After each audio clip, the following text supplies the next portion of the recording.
Hey, what is going on guys? RvzStealth here, and in today's video, we're going to be taking a look at the best junglers for patch 6.20 and also for patch 6.21. I'm going to be focusing this video more on like what's going to be strong for patch 6.21 because 6.20 is coming to an end here in the next few days, but I did want to release a jungle video because you guys have been asking for it, but this is going to be focused more on like what's going to be stronger for the next patch. So with that being said, let's get into the video.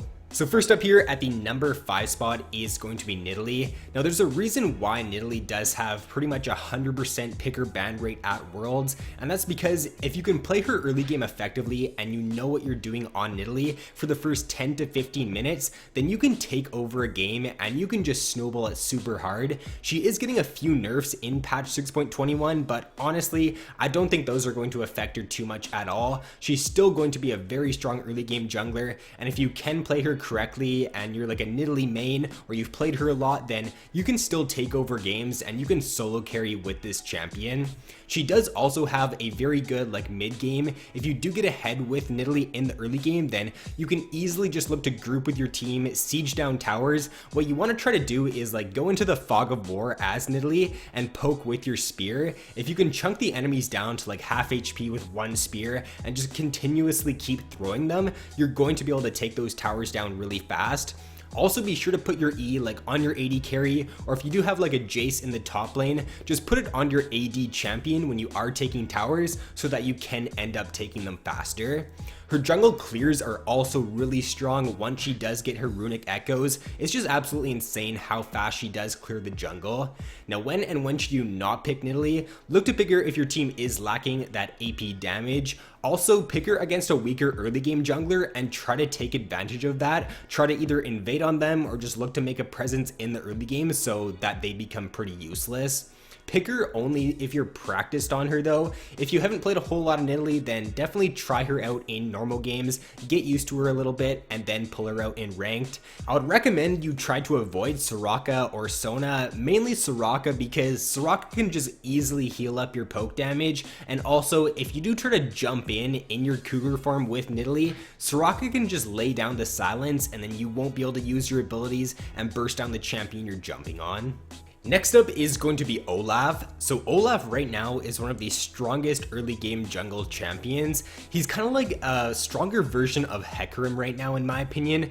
Back when Hecarim was really strong like a few patches ago, I feel like that's kind of like what Olaf is now. He can use Ghost in the early game really effectively and just get a nice snowball going. If you do Ghost in with Olaf and you can hit that first axe, then you're guaranteed to burn the enemy's flash, and if you can like follow up with a second axe, then it's pretty much a guaranteed first blood or a guaranteed kill when you do gank.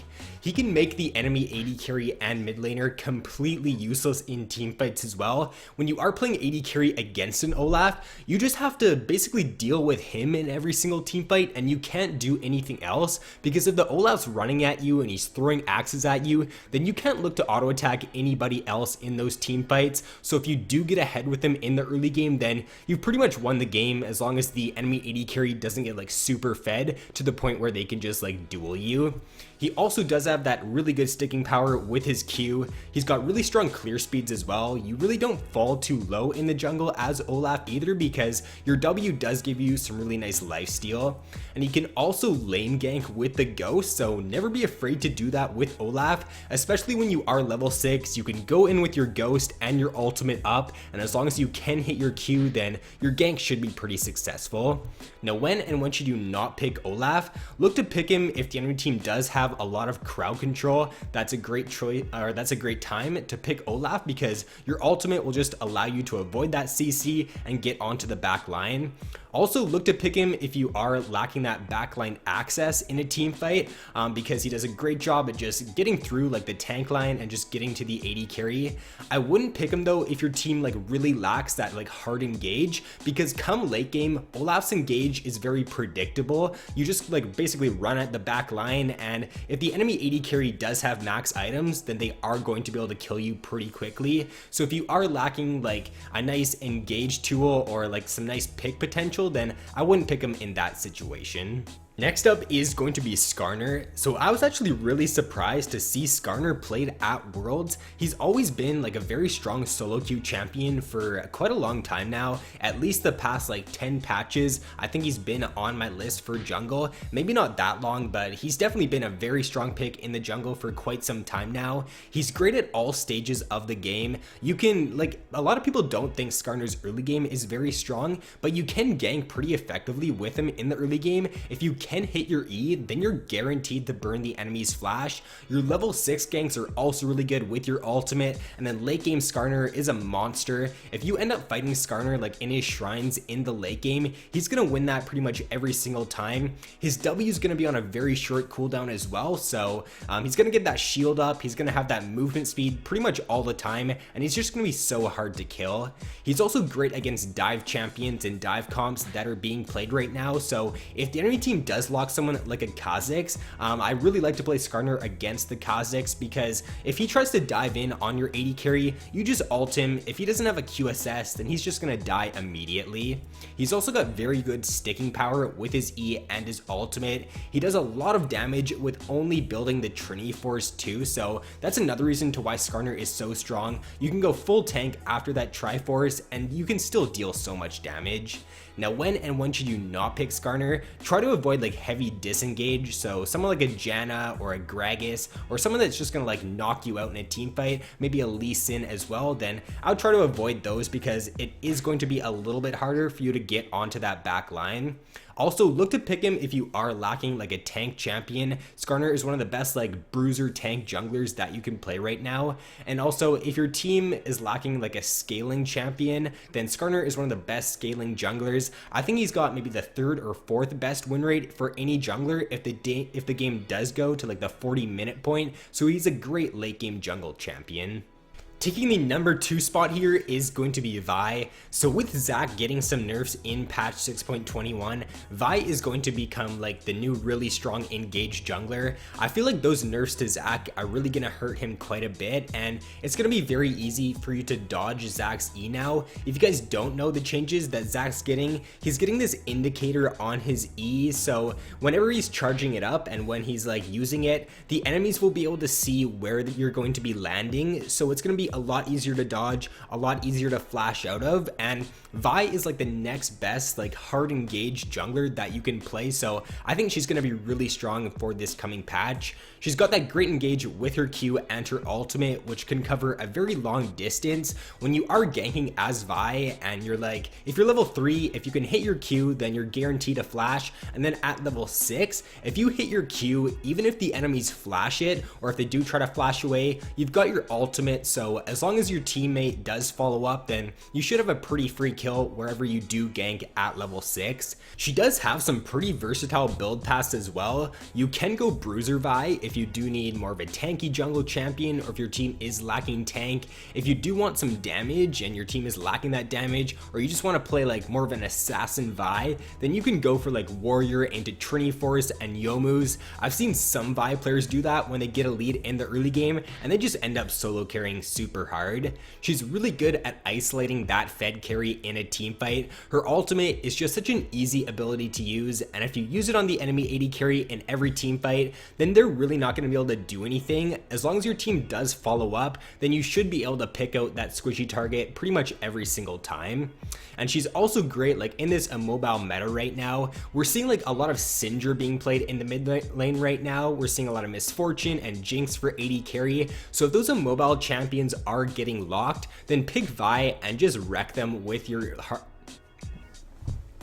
Because this meta is pretty like immobile as well, we're seeing a lot of Syndra in the mid lane, we're seeing a lot of Misfortune and Jinx for AD carry. If those immobile champions are being locked, then just pick Vi and just destroy them with your hard engage. Now as for when you should not pick Vi, I already kind of went over that before, but if you are lacking that engage, then definitely look to pick her because she can get onto that backline really easily. Pick her against those non-gap closer champions, and I would try to avoid picking her against someone like a Morgana or a Janna.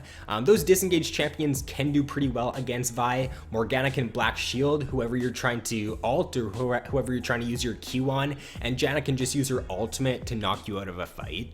And lastly, the number 1 pick for this patch is going to be Nunu. So Nunu, after the buffs he did receive in 6.20, he just became a super strong jungle pick. His win rate rose like 7 or 8%, something crazy like that. And the reason why Nunu is strong is not because of like his kit and because he provides good crowd control or good engage. It's because you can get 2,500 health as Nunu 12 to 15 minutes in, and you're pretty much unkillable. The fact that you only need a Cinder Hulk and a Giant Spell to reach like 2,700 HP is absolutely insane, and once you do get a few tank items after that, you're gonna be so hard to kill. The Titanic Hydra build is also really strong on him right now. If you guys don't know the passive on Titanic Hydra, basically the more health you get, the more damage you're going to be doing from that item. So because Nunu does build a lot of health and he gets a lot of health really early on in the game, Titanic Hydra just allows him to deal so much damage while still being really tanky at the same time. He's got great sticking power as well with his E. His ganks actually aren't too bad in the early game. You wouldn't think that Nunu's a very strong early game jungler, but he can provide some nice pressure and some nice ganks. If he does land that E when he's ganking and he's got a red buff, then he's going to burn the enemy's flash pretty much every single time. When you are playing Nunu, make sure you do look to invade the enemy jungler as well. He's one of the best counter junglers in the game, and also look to get the smite that does give you the 2 wards. I am kind of blanking on what that item is called right now, but get that item and you can definitely look to invade and just get some wards down and just allow your team to play more aggressive because you will have some good vision.